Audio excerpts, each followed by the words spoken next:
Bonjour à tous, j'espère que vous allez bien. Aujourd'hui, je vais vous parler de Raspoutine, un personnage tout à fait mystérieux et sombre qui a côtoyé le pouvoir de la Russie au début du XXe siècle. Alors installez-vous bien confortablement, éteignez vos lumières et c'est parti.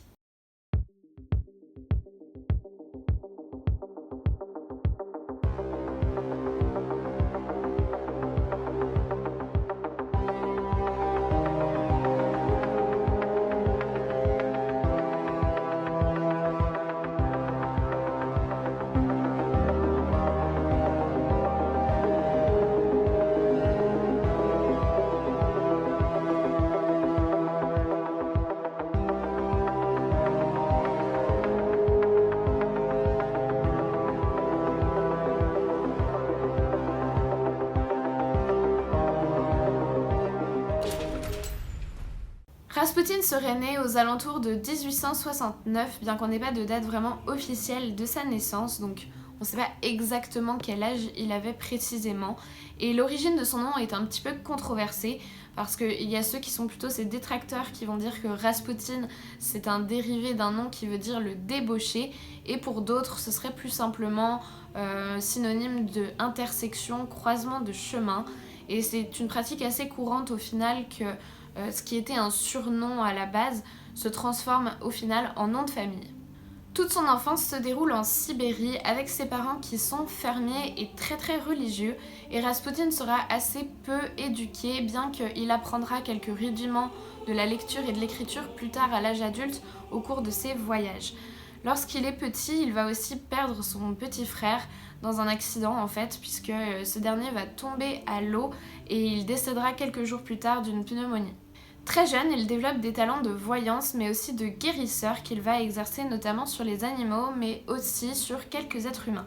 Toute sa vie, Raspoutine va garder des habitudes de son passé de paysan, que ce soit au niveau de ses vêtements, il porte toujours des tenues assez amples, les cheveux qui sont très mal coiffés, très hirsutes, et ses manières qui sont assez rustres, on va dire, et pas extrêmement raffinées. Raspoutine, c'est quelqu'un qui va avoir plusieurs expériences mystiques dès son enfance, notamment des apparitions de la Vierge, et arrivé à l'âge adulte, il va un petit peu alterner entre sa vie de moujik, c'est-à-dire de paysan, et aussi faire des retraites, des pèlerinages religieux, et il se rapproche de l'église orthodoxe. Au début, il a une vie un petit peu rangée, entre guillemets, il se marie, il a des enfants, mais très rapidement, sa vie un petit peu plus spirituelle va le rattraper et il entreprend de faire un voyage jusqu'au mont Athos qui se situe en Grèce. Il va faire ça à pied, ce qui va lui prendre près de 2 ans aller-retour, bien sûr en effectuant des pauses à différents endroits. Il se rend à ce mont dont finalement il ne retire pas grand-chose, il est un petit peu déçu quand il y arrive, mais sur son retour, il fait plein de haltes dans différents monastères, il rencontre énormément de personnes, il continue à faire ses prémonitions et ses talents de guérisseur, et il rencontre quand même pas mal de monde et commence à se faire un petit peu un nom dans la culture religieuse. À la suite de ça, il devient vraiment un stranik, c'est-à-dire un moine errant qui se déplace un petit peu partout dans la Russie et continue donc à se former auprès de plein de personnes et à avoir de plus en plus de réseaux et rencontrer beaucoup de personnes. On rapporte que Raspoutine aurait peut-être fréquenté plusieurs sectes, et notamment la secte des flagellants qui est très spéciale, puisque c'est une secte en fait dans laquelle on décide un peu de combattre le péché par le péché. D'ailleurs, la devise de Raspoutine est « Pour se rapprocher de Dieu, il faut beaucoup pécher ». Donc c'est vraiment en fait une doctrine par laquelle la débauche ce serait le meilleur moyen vers la rédemption auprès de Dieu. Par exemple, on décrit que cette secte organisait des cérémonies de transe pendant lesquelles les fidèles dansaient de manière assez rapide avec une musique très rythmée pendant laquelle ils se flagellaient aussi et que en général ça dégénérait et ça terminait en orgie. On dit aussi de Raspoutine qu'au cours de ces années, il se serait formé à la fois à la magie et à l'hypnose. Raspoutine, c'était apparemment un homme avec un caractère quand même très particulier puisqu'il est décrit comme quelqu'un de très alcoolique, de bagarreur, mais aussi de séducteur qui était tout le temps à avoir plein de relations avec des femmes. Donc c'est vraiment comme un bon vivant entre guillemets, mais aussi assez violent et qui aime bien quand il y a du conflit, quand il y a beaucoup d'action.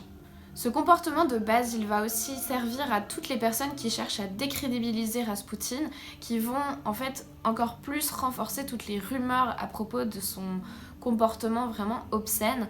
Et c'est de là que va vraiment naître la légende autour de Rasputin, de ce personnage extrêmement exubérant, violent, qui a à peu près tous les vices de la Terre.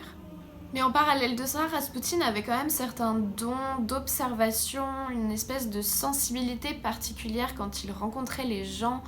Et puis, il avait aussi tendance à parler de manière très très éloquente, mais avec des phrases un peu mystérieuses, on va dire, qui faisaient que ça créait une véritable admiration sur les personnes qui le rencontraient. Et puis, ça lui donnait en fait cette posture de personne qui est presque devin et qui sait tout. Et je ne sais pas si vous connaissez l'effet Barnum, mais c'est utilisé dans certaines disciplines, par exemple l'astrologie, quand vous lisez un horoscope dans le journal.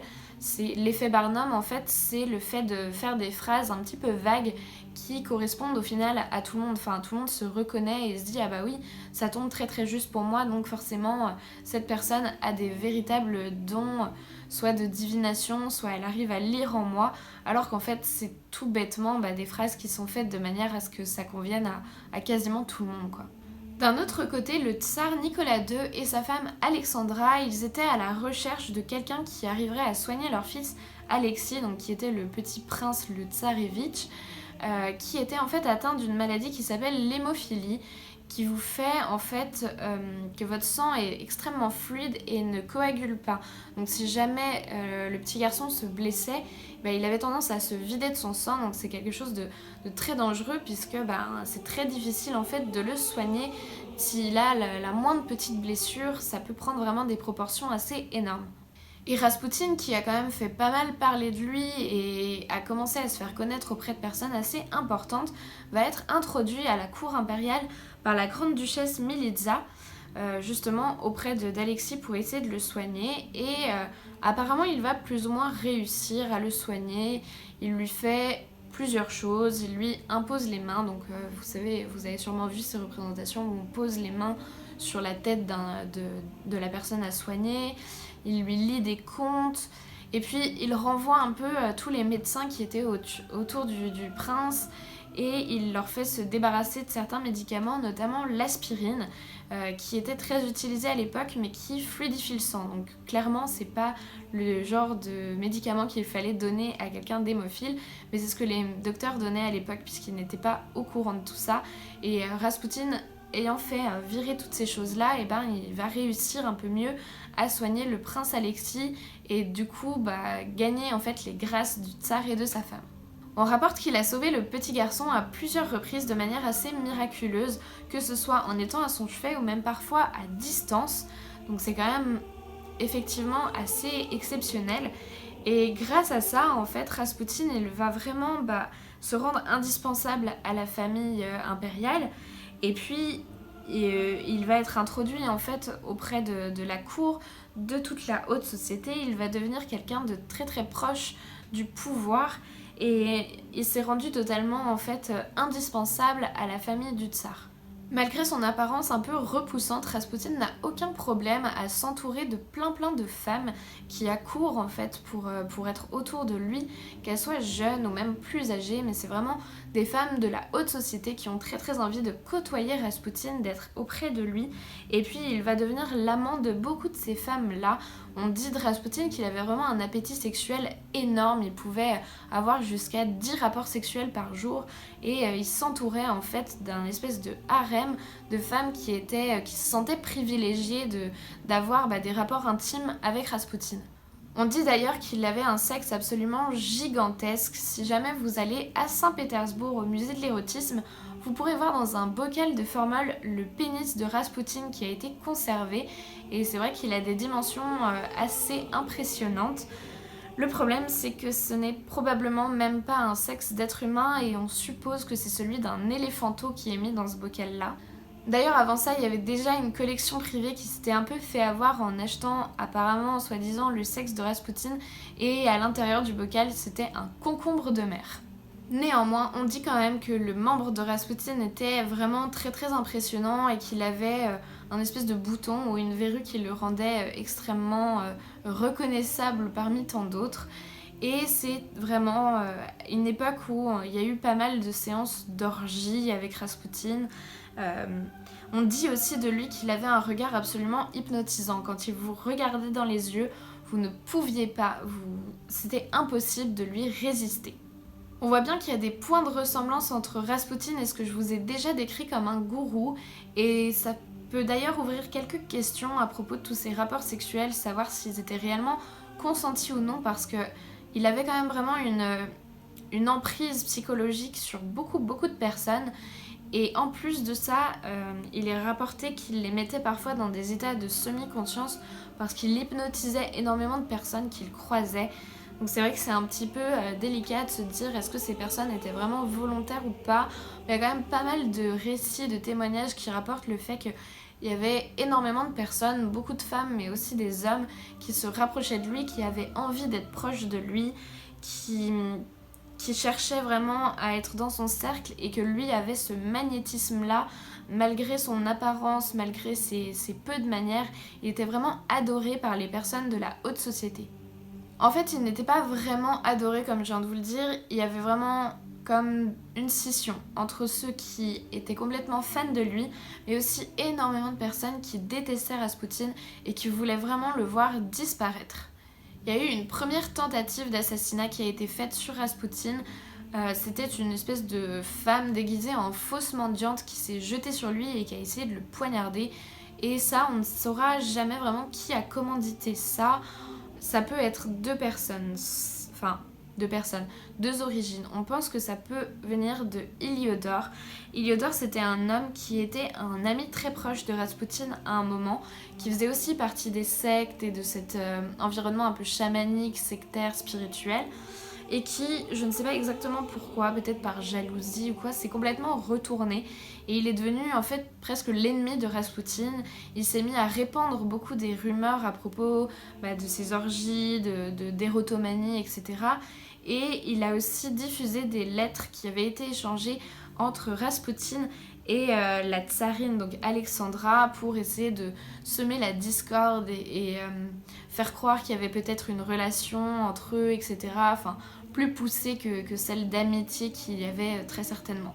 Mais l'origine la plus probable de cette tentative d'assassinat, ce serait plutôt de l'entourage même du tsar, donc de toute la famille, etc., qui voulait vraiment voir Rasputin disparaître. Notamment le commandant suprême des armées qui s'appelait Nikolaï Nikolaïevitch de Russie, qui aurait apparemment pris la décision de faire éliminer Rasputin, puisque Rasputin avait plutôt pris position pour s'opposer à l'engagement de la Russie dans la guerre et que c'était des personnes qui voulaient au contraire que la Russie se mêle vraiment de ces histoires-là. C'est au courant de l'année 1915 que les choses basculent puisque le tsar lui-même, Nicolas II, va devenir le dirigeant des armées et il va confier à la tsarine Alexandra de s'occuper des affaires internes un petit peu plus quotidiennes. Et Alexandra, comme je vous l'ai dit, était extrêmement proche de Rasputin, donc Rasputin devient un peu son conseiller et elle l'écoute pas mal. On va d'ailleurs énormément reprocher à ce moment-là à Rasputin et à la tsarine d'avoir des affiliations de germanophilie. Donc le problème c'est que Alexandra elle avait des origines allemandes et ils étaient évidemment opposés Allemagne et Russie à ce moment-là dans la guerre et on va dire que c'est de sa faute et de Rasputin aussi qui lui voulait en fait pas du tout s'engager dans la guerre, qui était plutôt quelqu'un de pacifiste. Donc on va leur reprocher en fait d'être plutôt des espions ou d'être au service de l'Allemagne dans toute cette histoire-là. Mais on sait aujourd'hui avec le recul que les conseils de Rasputin n'étaient pas forcément extrêmement écoutés parce que même si Alexandra lui faisait une totale confiance, le tsar, lui, il était beaucoup plus réservé et finalement, ça n'avait pas énormément d'impact sur les décisions que lui prenait. L'année suivante, le prince Félix Youssoupov, le grand-duc Dimitri Pavlovitch, le député Vladimir Pourikchevitch, le lieutenant Sergei Soukhotine et le docteur Stanislas Lazover ont décidé de s'associer tous les 5 pour assassiner Rasputin. Le récit des événements que je vais vous faire, il nous vient directement du prince Philippe Youssoupov qui a raconté, après tout ce qui s'est passé, en fait, le déroulement des événements. On se trouve le soir du 29 décembre 1916 et donc tous les hommes dont je vous ai parlé ont convié Raspoutine à une fête qui est un prétexte en fait pour l'attirer et le tuer. Donc ils l'amènent en fait à l'intérieur de la maison et vont lui proposer de descendre à la cave et c'est là qu'ils vont lui faire en fait manger des gâteaux et boire du vin qui ont tous été empoisonnés au cyanure. Le problème, c'est que Raspoutine mange les gâteaux, boit le vin et apparemment le poison ne fait pas effet. Donc là, le prince Félix est complètement paniqué, il ne sait pas quoi faire. Il remonte à l'étage et il parle un petit peu avec les autres et il décide finalement d'utiliser une arme à feu pour tuer Raspoutine, chose qu'il ne voulait pas faire à la base parce que à cause du bruit du coup de feu, tout ça, il se disait c'était pas très discret, mais bon, comme le poison n'a pas fait effet, il prend son pistolet, il décide de redescendre et Raspoutine est de dos et il lui tire dessus. Raspoutine s'effondre et il s'approche de lui, il prend son pouls. Raspoutine est bien mort, ok, il remonte voir les autres, il leur dit ok c'est parti machin. Et puis quand il redescend, en fait il a un sorte de pressentiment, il se dit il y a quelque chose qui va pas, donc il redescend, il s'approche du corps de Raspoutine et là il voit les yeux de Raspoutine qui s'ouvrent. Et Raspoutine se jette sur lui, le renverse et puis court et réussit à s'enfuir. Donc là, il y aurait eu 2 autres personnes qui lui auraient tiré dessus. Donc il a reçu plusieurs balles et aurait fini par s'effondrer dans la neige, cette fois véritablement mort. Ensuite, donc ils auraient récupéré le corps de Raspoutine, l'auraient enveloppé dans un drap, puis sont allés le jeter dans une rivière gelée. Le corps de Raspoutine est repêché quelques jours après et à l'autopsie, on découvre qu'il y a de l'eau dans ses poumons, ce qui signifierait qu'il n'était toujours pas décédé au moment où il a été jeté dans l'eau et qu'il sera en fait mort de noyade. Ce récit va vraiment contribuer à donner à Raspoutine l'image de quelqu'un de totalement divin, de complètement hors du commun, puisque à plein de reprises on essaie de l'assassiner et ça ne fonctionne pas, ça ne marche pas. À chaque fois il se relève, à chaque fois il s'en sort, etc.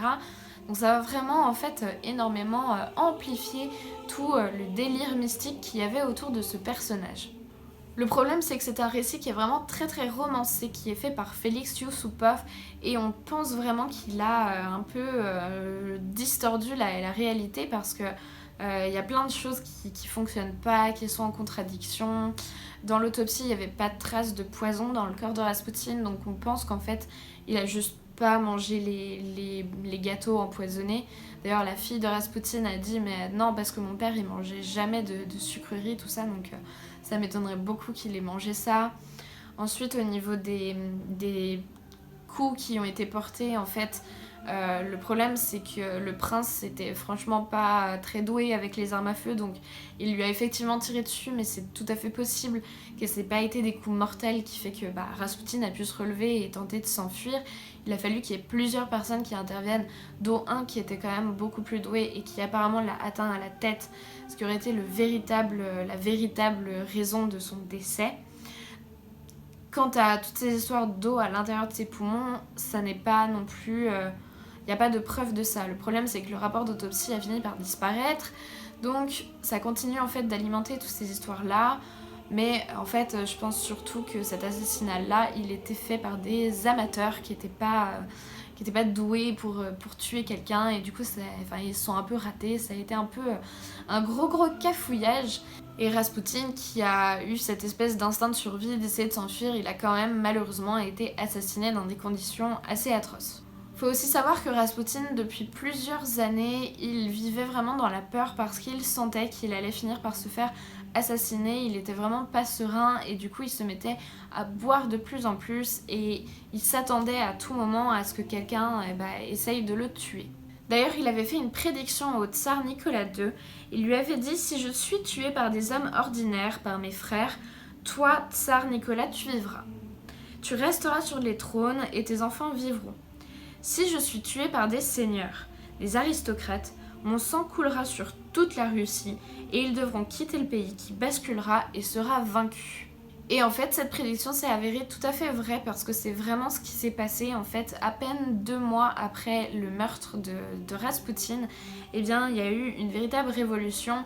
Le tsar Nicolas II, toute sa famille ont été complètement massacrés, assassinés et le pouvoir a été renversé à ce moment-là. Ce qui est vraiment intéressant, c'est qu'aujourd'hui, quand on parle de Raspoutine, on raconte à la fois des faits historiques, mais aussi énormément de légendes en fait qui se sont installées autour de lui parce que ce personnage est vraiment complètement fascinant. On en parle, ça fait 101 ans maintenant, 102 ans même qu'il est décédé et on continue de parler de lui avec vraiment cette fascination. Il continue à nous interpeller, à être extrêmement mystérieux, on ne sait pas vraiment qu'est-ce qu'il faisait, à quel point est-ce qu'il avait réellement des dons de guérison, de voyance, tout ça. Il y a quand même des choses que je trouve troublantes, donc c'était forcément quelqu'un qui avait quand même une certaine perspicacité en tout cas. Et puis il y a tout ce côté culturel et qui s'est rajouté avec les années, avec le cinéma, la littérature qui ont énormément repris ce personnage pour en faire plein de choses, mais c'est marrant parce qu'en fait on n'a jamais vraiment la réalité, on ne sait pas, on parle de choses qui sont à la fois complètement romancées, complètement inventées, et puis des choses qui ont peut-être existé mais on ne sait pas exactement dans quelle mesure. Il y a plein de preuves qui ont été détruites, il y a plein de choses qui ont disparu, donc c'est hyper mystérieux comme histoire, mais c'est vraiment un personnage qui a traversé le temps et qui continue aujourd'hui de poser plein de questions et d'être franchement vraiment fascinant. Dites-moi dans les commentaires si vous connaissiez toutes ces histoires à propos de la vie de Raspoutine. Moi honnêtement, j'avais entendu parler de lui comme tout le monde, je pense. On a tous entendu parler de Raspoutine, mais je savais pas exactement qui il était. J'avais une vision en fait plus négative de lui avant de faire mes recherches. Et finalement, je me suis rendu compte que clairement, c'était pas un saint du tout. Mais il y a peut-être des choses qu'on nous a fait croire autour de lui. Je pense notamment au dessin animé que je regardais quand j'étais petite, Anastasia, où c'était vraiment le gros méchant, mais en fait, c'était pas ça.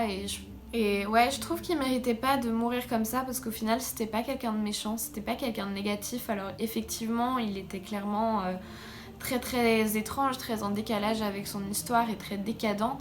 Mais il y avait aussi des choses positives, il était quand même plutôt au service du bien entre guillemets parce qu'il soignait des gens et tout, et ouais, je trouvais ça dommage en fait qu'il soit représenté comme quelqu'un d'absolument diabolique alors que je trouve que c'est pas vraiment le cas. Donc j'espère qu'avec cette vidéo je vous ai un petit peu fait découvrir la face cachée de Raspoutine, en tout cas son côté un petit peu plus humain. Si cette vidéo vous a plu, n'oubliez pas de me mettre un petit pouce bleu d'encouragement et de vous abonner à ma chaîne si c'est pas déjà fait. Moi je vous dis à très vite pour une prochaine histoire, je vous fais d'énormes bisous et en attendant n'oubliez surtout pas de rallumer votre lumière. 1, 2, 3, 4.